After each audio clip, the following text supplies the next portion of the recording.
సన్నివిష్టం మృగయ పరశుపాణిం చారు చంద్రార్థమౌళిం భస్మదిగ్ధాంగమీశం హృదయ పరశుపాణిం చారు చంద్రార్థమౌళిం హృదయ కమల మధ్యే సంతతం చింతయామి. హృదయ కమల మధ్యే, నా హృదయం అనేబడేటటువంటి కమలము యొక్క మధ్యలో పరమభక్తితో నేను ఆయన రూపాన్ని చూస్తున్నాను. ఎటువంటి రూపాన్ని? ఒకసారి కాదుట, సంతతం ఎప్పుడూ చింతయామి, చింతించుచున్నాను. ఎప్పుడూ అన్న మాటకు అర్థం ఎప్పుడూ ఎలా కుదురుతుందండి అని అనుకోకండి. మీరు 108 నామాల అర్థాలు తెలుసుకుంటే మీకు ఎప్పుడూ ఆయన ఎలా గుర్తొస్తారో మీకు అర్థమైపోతుంది.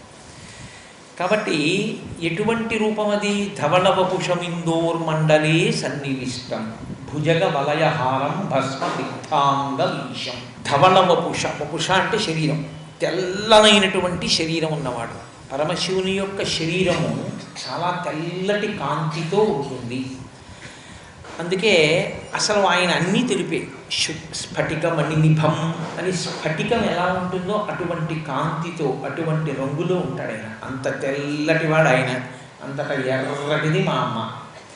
కాబట్టి తెల్లనైనటువంటి శరీరము కలిగిన వాడు, తెల్లని నందివాహనాన్ని ఎక్కేవాడు, తెల్లని కైలాస పర్వతం మీద ఉండేవాడు, తెల్లటి విభూతి ఒంటి నిండా అలదుకునేవాడు, తెల్లటి తుమ్మి పూలమాలలు వేసుకునేవాడు, తెల్లటి చంద్రుణ్ణి తల మీద పెట్టుకునేవాడు, తెల్లని మల్లెల చేత పూజింపబడేవాడు, తెల్లని గంగ చేత అభిషిక్తుడయ్యేవాడు, తెల్లటి గంగ జడలలో ఉండి ఎర్రటి జడలు కలిగినవాడు. అటువంటి వాడు సదాశివుడు. కాబట్టి ఆ పరమేశ్వరుని యొక్క రూపాన్ని చెప్తూ ధవళవపుష, తెల్లనైన శరీరం ఉన్నవాడు, ఇందోర్మండలే మధ్య సన్నివిష్టం. ఆయన కూర్చోవడంలో ఒక గమ్మత్తు ఉంటుంది. పరమేశ్వరుడు ఆయన ఎప్పుడు నీళ్లు పోసుకుంటూ ఉంటాడు. అది ఎలా పోసుకుంటాడంటే 4 బాహువులతో ఉంటాడు. ఈ 2 చేతుల్లో 2 చెంబులు ఉంటాయండి, 2 కలశాలు. ఆయన పైన చంద్రబింబం ఉంటుంది. ఆ చంద్రబింబంలోంచి అమృతపు ధార పడుతుంటుంది, అమృతపు చుక్కలు పడుతుంటాయి, కరిగి అమృతపు చుక్కలు పడతాయి. ఆ పడుతున్నటువంటి అమృతాన్ని పట్టుకుంటాడు. పట్టుకుని ఈ కింది 2 చేతులు పైకెత్తి అలా పోసుకుంటాడు. పోసుకుని ఇంకొక 2 చేతులతో మళ్ళీ పట్టుకుంటూ ఉంటాడు. ఎప్పుడు అమృతంతో తడుస్తూ ఉంటాడు ఆయన.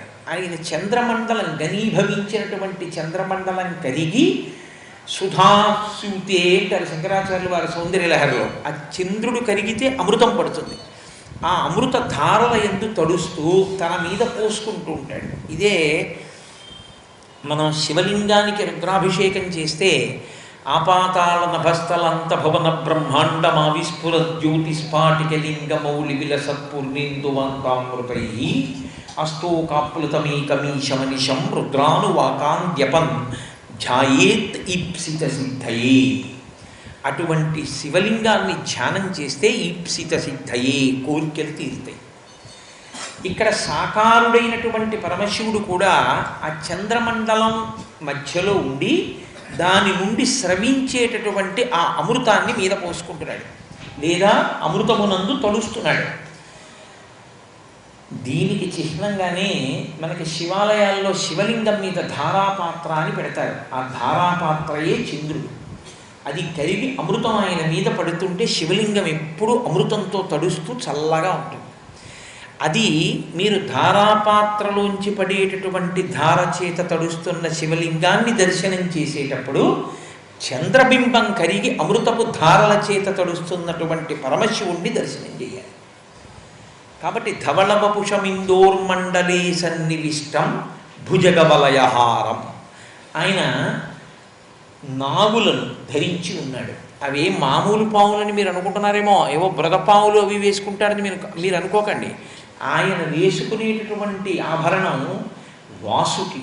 వాసుకి నాగులలో అత్యంత శ్రేష్ఠుడు, నాయకుడు. ఆయనని తన మెడలో హారంగా వేసుకుంటాడు. భుజగవలయహారం. ఎందుకంటే అలా పాము వేసుకోవడం మీరు ఎదరవిందురుగానే నామాల్లో ఎలాగో వస్తుంది. భుజగవలయహారం భస్మ దిగ్ధాంగమీశం. ఆయన ఒంటి నిండా విభూతి రాసుకుంటాడు. ఆయన లేచి కదిలి వెడుతున్నాడు అనుకోండి, సుగంధిం. అసలు కదిలి వెడితే ఏంటి, పరమశివుడు వస్తున్నాడు అని గుర్తు ఏమిటంటే సువాసన వస్తాయి. ఆయన ఒంటికి అలదుకున్నటువంటి విభూతి ఏదో ఒక పెద్ద వర్షం పడుతున్నట్టుగా, మంచువాన పడినట్టుగా పడుతూ ఉంటుందట ఆయన కదిలి వెడుతుంటే. కాబట్టి అంత భస్మ అలదుకొని ఉంటాడు. భస్మ దిగ్ధాంగమీశం హరిణ పరశుపాణిం. హరిణ అనండి, మృగయ అనండి, పరశుపాణిం. ఒక చేతిలో జింకని పట్టుకుంటాడు. ఒక చోట శంకరాచార్యులు వారు చమత్కరించారు. ఒక శ్లోకంలో ఆయన అన్నారు, ఆ మృగానికి శంకర, నువ్వు పట్టుకున్నటువంటి మృగానికి ఆ బెదురు చూపులతో ఆ కన్నులకు అంత సౌందర్యం ఎక్కడి నుంచి వచ్చిందో తెలుసా? అది నీకు ఎడం పక్కన కూర్చున్నటువంటి అమ్మవారి కన్నుల కదలికలు నిరంతరం చూసింది. అమ్మవారి కన్నుల కదలికలు చూసి చూసి ఎంత అందంగా కదులుతాయో నేర్చుకుని తాను కూడా అంత అందంగా, అంత నిర్భయంగా కన్నులు కదులుతుంది. మృగము, జింక భయం భయంగా కళ్ళు కదుపుతుంది. కానీ శివుడి చేతిలో ఉన్నటువంటి జింక అలా భయంతో ఏం కళ్ళు కదపదు, చాలా అందంగా కళ్ళు కదుపుతూ ఉంటుంది. అమ్మవారిని చూసి నేర్చుకుంది. శంకరాచార్యులు వారు ఒక చోట దిప్పి పొడిచారు. ఆయన చాలా చమత్కారమైన శివభుజంగం ఒకటి చేశారు. అసలు నిజంగా శివభుజంగం చదువుకున్న వాడికి మృత్యు భయం ఉండదు. ఆయనే అభయం ఇచ్చారు. అందులో శివభుజంగం ఎవరు చేస్తాడో వాడికి మృత్యు భయం లేదని చెప్పారు. ఎందుచేత అంటే యముని యొక్క మహిషము గంట చప్పుడు వినవలసిన అవసరం ఎప్పుడో అప్పుడు వస్తుంది. ప్రతివారికి వస్తుంది, తప్పదు, శరీరం పడిపోవాలి. యమధర్మరాజు గారు ఉసురు తీయడానికి తన వాహనం ఎక్కి వచ్చేటప్పుడు దాని మెడలో ఉన్న గంటలు మోగుతుంటే అది వస్తూ ఉంటుంది. వస్తూ ఉంటే ప్రతిరోజు ఎవరు శివభుజంగ స్తోత్రం చేస్తారో వాళ్ళని రక్షించడానికి పరమశివుడు వృషభ వాహనం ఎక్కి వస్తాడు. ఈ ఎద్దు మెడలో గంటల చప్పుడు వింటుంది కదా. ఈ గంటల చప్పుడు చెవిన పడగానే ఆయన ఎక్కిన దున్నపోతు తోక పైకెత్తి పరిగెత్తి పారిపోతుంది. కాబట్టి శివ, ఆ గంట నా చెవిన పడకముందే నువ్వు ఎక్కిన వృషభము యొక్క గంటల చప్పుడు నా చెవిన పడుతుంది. ఆనాడు నేను నీ వంక చూస్తూ నిశ్చలంగా నా మనసు నిలబెట్టగలిగినటువంటి శక్తి నాకు అని శివభుజంగ స్తోత్రంలో శంకర భగవత్పాదులు స్తోత్రం చేస్తారు. కాబట్టి మహానుభావుడు భస్మదిగ్ధాంగమీశం, ఆయన ఒంటి నిండా విభూతి అలదుకొని ఉంటాడు. ఎందుకంటే అలా భస్మ అలదుకోవడం మీరు విందురు కానీ వస్తాయి, అవన్నీ నామాలు వస్తాయి, అప్పుడు ఎలాగో చెప్పాలి. కాబట్టి భస్మదిగ్ధాంగమీశం మృగయ పరశుపాణి. ఒక చేతిలో జింక, ఒక చేతిలో గండ్రగొడ్డలి. పరశువు అంటే గండ్రగొడ్డలి. గండ్రగొడ్డలిని పట్టుకున్నాడు. మృగయ పరశుపాణిం చారు చంద్రార్థమౌళిం. తదియనాడు ఉండేటటువంటి చంద్రరేఖ, శుక్లపక్ష తదియ. ఆకాశంలో మీరు ప్రయత్నపూర్వకంగా పరిశీలిస్తే కనపడేటటువంటి చంద్రరేఖ ఏది ఉందో అదే పరమశివుడి యొక్క కిరీటం మీద ఉంటుంది. అసలు మీరు ఆకాశంలో చంద్రరేఖ ఒక చోట కనపడగానే పొంగిపోతారు. అదిగో చంద్రరేఖ అంటారు. ఎక్కడో తెలుసా అండి? అచ్చు గుద్దినట్టు ఆకాశంలో చదివినాటి చంద్రరేఖ మళ్ళీ కిరీటం మీద అంత స్పష్టంగా ఎవరి దగ్గర కనపడుతుందో తెలుసా ఎవరికైనా? కంచిలో కామాక్షి అమ్మవారి కిరీటం మీద కనపడుతుంది. ఆకాశంలో ఎటువంటి వంకరతో తదిగినాటి చంద్రరేఖ ఉంటుందో అమ్మవారి బంగారు కిరీటం మీద చంద్రరేఖ అలాగే ఉంటుంది. అభిషేకం తర్వాత కిరీటం పెట్టినప్పుడు మీకు కనపడుతుంది. కాబట్టి ఆ చంద్రరేఖని కిరీటం మీద ధరిస్తారు పార్వతీ పరమేశ్వరుడు. ఏదో పెద్ద అర్ధచంద్రుడు అలా వేసేస్తూ ఉంటారు, తప్పది. తదినాటి చంద్రరేఖనే వాళ్ళు కిరీటం మీద ధరిస్తారు. కాబట్టి చారు చంద్రార్థము. చిత్రం ఏమిటంటే అది ఒక్కరి చుట్టూ కాదు ఆ చంద్రరేఖ. పార్వతీదేవి కిరీటంలోనూ చంద్రరేఖ ఉంటుంది, పరమశివుని కిరీటంలోనూ చంద్రరేఖ ఉంటుంది. ఇద్దరికీ జాయింట్ ప్రాపర్టీ. కాబట్టి చారు చంద్రార్థమౌళిం మృగయ పరశుపాణిం చారు చంద్రార్థమౌళిం హృదయ కమల మధ్యే. అటువంటి వాణ్ణి నేను ఇక్కడ సంతతం చింతయామి, ఎప్పుడూ నేను ధ్యానించుచున్నాను. చింతయామి, ఆలోచించుచున్నాను. చింతనము శరీరంలో ఇతర అంగ ప్రత్యంగములకు సంబంధించినది కాదు. చింతనం అనేటటువంటిది కేవలముగా మనసుకు మాత్రమే సంబంధించినది. అందుకే ధ్యాన శ్లోకము అని చెప్పినప్పుడు ధ్యాన శ్లోకం మీద మీ మనసు పెట్టండి అని గుర్తు. మీ మనస్సు అనబడేటటువంటి తెర మీద మీరు ఈ బొమ్మని గీసుకోవాలి. అటువంటి పరమశివ స్వరూపం మీకు ఇక్కడ కనపడాలి. ఇది కనపడితే ఏమవుతుంది? పార్వతీదేవి స్తోత్రం శీఘ్రఫలప్రదం అని అడిగింది. చాలా తొందరగా ఫలితం ఇచ్చేటటువంటి స్తోత్రాన్ని నాకు చెప్పు. ఏ ఫలితం కావాలి ఆవిడికి? పరమశివుని యొక్క శరీరంలో అర్ధభాగం కావాలి. పరమశివుని శరీరంలో అర్ధభాగాన్ని సంపాదించి పెట్టడంలోనే అంత శక్తివంతమైతే, మీరు కోరుకున్న కోరిక ధార్మికమైతే అది తీర్చిపెట్టడానికి ఈ స్తోత్రం సత్వరంగా పనిచేస్తుంది అని నేను ఇంకా మళ్ళీ వేరే చెప్పవలసిన అవసరం ఎక్కడుంది? లేదు కదా. కాబట్టి మీరు ధ్యానించడం మీద ఉంటుంది, మీ మనసు అక్కడ పెట్టడం మీద ఉంటుంది. సంతతం చింతయామి. ఇప్పుడు ఆయన అష్టోత్తర శతనామ స్తోత్రాన్ని ఉపదేశం చేస్తున్నారు. 108 నామాల్ని ఉపదేశం చేస్తున్నారు. ఎన్నో నామాలు ఉన్నాయి శివుడికి. ఆ నామాలలో 108 నామములను ఏరి కూర్చి మాలగా కట్టారు. అంటే ఈ 108 అత్యంత శక్తివంతమైన నామములు. అసలు ఆ స్తోత్రం పేరేమిటి? శివాష్టోత్తర శతనామ స్తోత్రం కదండి. కాబట్టి మొదటి నామంలో అంటున్నారు, శివో మహేశ్వర శంభు పినాకీ శశిశేఖర వామదేవో విరూపాక్ష కపర్ది నీలలోహిత. అది కదా మొదటి శ్లోకం. అందులో మొదటి నామం శివ. శివ అనగా ఎవరు? అసలు శివ అనేటటువంటి నామమునకు అర్థం ఒకటి ఉంది.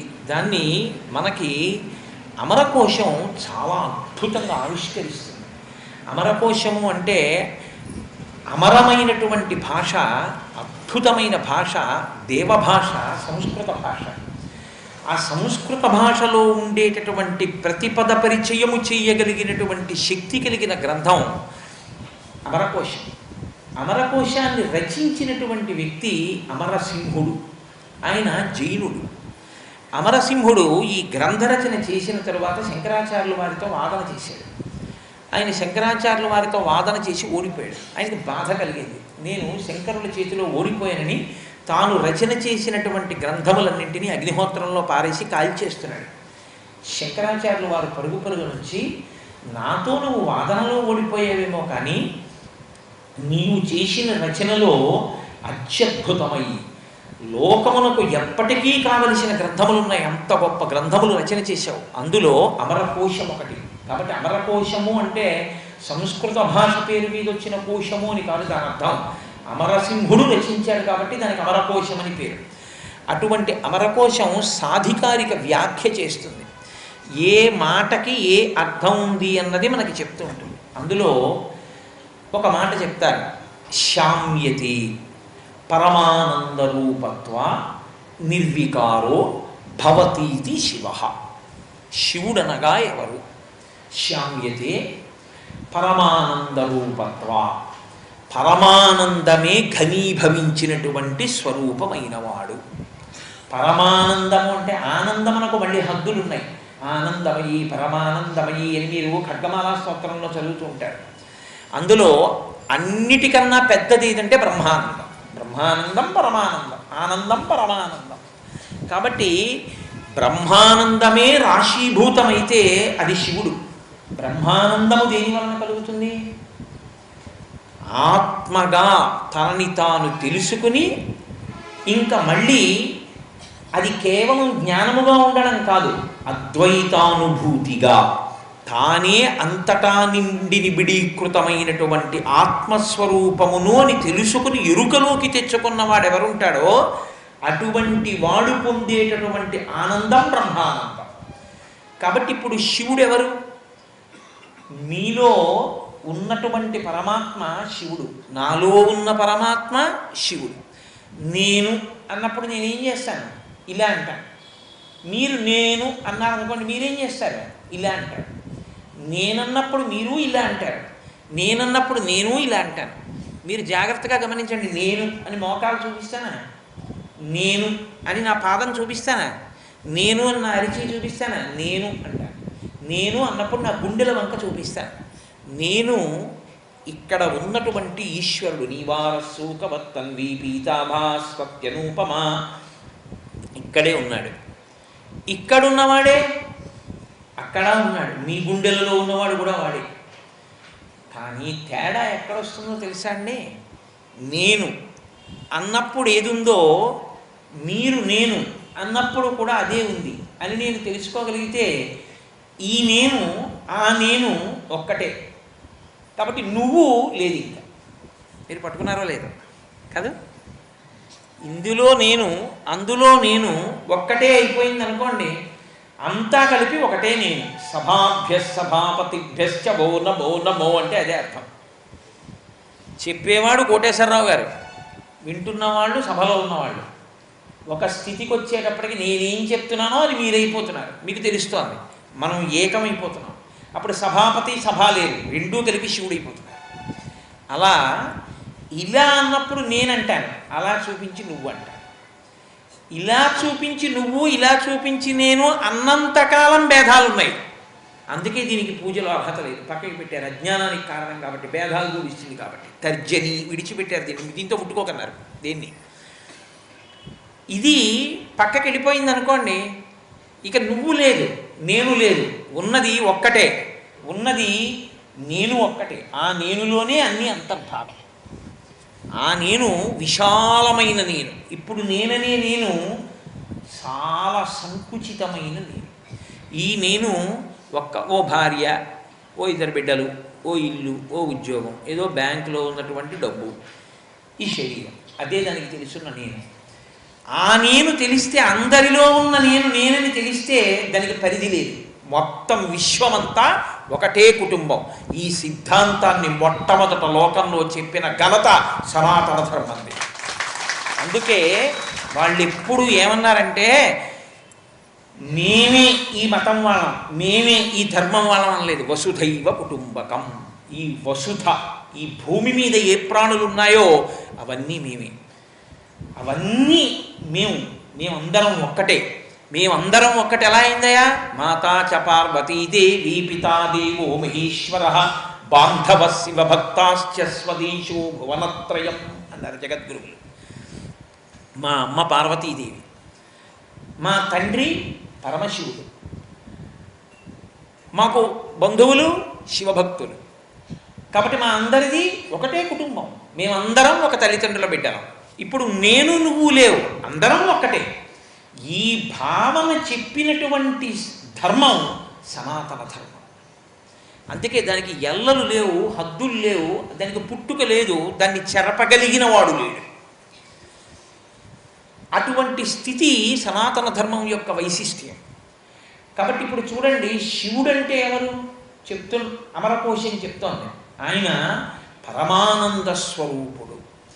నీలో ఉన్న నేను, నాలో ఉన్న నేను ఆయనే అయ్యున్నాడు. కాబట్టి ఒక కుక్క నేను అనుకుంటుంది, అందులో ఉన్న నేను ఈశ్వరుడే. ఓ పిల్లి, అందులో ఉన్న నేను అనుకుంటుంది, శివుడే. చీమలో ఉన్న నేను శివుడే, శివుడు అనుకుంటుంది, అది నేను అనుకుంటుంది. జ్ఞానము కలిగి శివుడైపోయినవాడు ఇవన్నీ నేనంటాడు. అంతే తేడా, అంతకన్నా తేడా ఇంకేముండదు. అందుకే ఆ స్థితికి వెళ్ళిన మహాపురుషుల లక్షణం అలా ఉంటుంది. నడిచే దేవుడని పేర్గాంచి కంచికామకోటి పీఠానికి ఆధిపత్యం వహించినటువంటి మహాపురుషులు ప్రాతస్మరణీయులు. ఏ మహాపురుషుడి పేరు తలుచుకుంటే పాపరాశి ధ్వంసమైపోతుందో అంతటి మహనీయుడు శ్రీ శ్రీ శ్రీ చంద్రశేఖరేంద్ర సరస్వతి స్వామి. ఒకానొకప్పుడు ఒక పాకలో కూర్చుని మాట్లాడుతుంటే ఆయన ఇలా గోడకు ఆనుకున్నారు. ఇలా గోడకు ఆనుకుని మాట్లాడుతుంటే ఆయన వీపంతా చెదపురుగులెక్కి కురికేస్తారు. ఆయన మెల్లిగా ఇలా ముందుకి వంగి శిష్యుల్ని పిలిచి, రే చెదపురుగులు తింటున్నాయి, ఒక్కొక్క దాన్ని చచ్చిపోకుండా జాగ్రత్తగా తీసి విడిచిపెట్టేయండిరా గోడ మీద అన్నాడు. ఇన్ని పురుగులు కొరికేస్తుంటే అదేమిటి స్వామి అలా అంటున్నారు అన్నారు. బ్రహ్మమును తింటోంది, మనం ఎవరని చంపడానికి దాన్ని అలా తీసి గోడ మీద విడిచిపెట్టి, అది ఉన్న గోడకి ఈ వీపు పెట్టడం నాది కదూ దోషం, దాన్ని ఎందుకు చంపడం